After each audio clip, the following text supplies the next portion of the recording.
خطر دادن من که جوابشو بگردونیم جوابشو گردون نگرفتیم بردیم.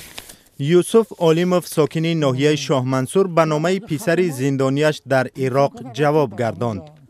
پسرش احتم با گناه عضویت در داعش و جنگیدن از طرف این سازمان در عراق زندانی شده است.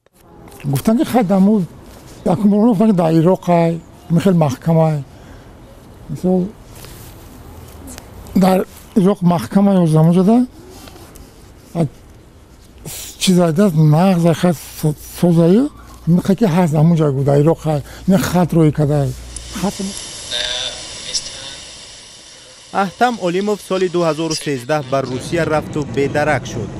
والدانش ماه سپتامبر سال 2014 نوار بازداشت فرزندشان را در شبکه‌های اجتماعی دیدند. بعد همین تا گرفتن نامه از او خبری نداشتند.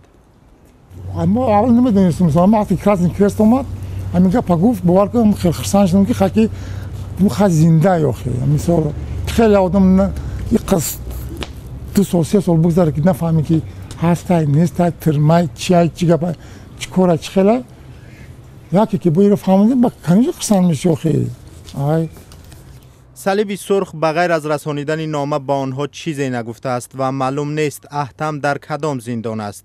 میخواهد او را به تاجیکستان بیارند. تاجیکستان قطعی عراق یکم خیلی دادگیری نداره در یکم ساحش نداره گفتم خیلی دادگیری دیگه قطعی عراق باشه. ایروی همیشه گفت ما مثال نمیتونیم کنتر و مشکلی که ما مثال بریم عراق هم کار کنیم. اما یوسف ناامید نیست و میگوید مهم که پسرش زنده است و شاید روز به دیدار هم برسند.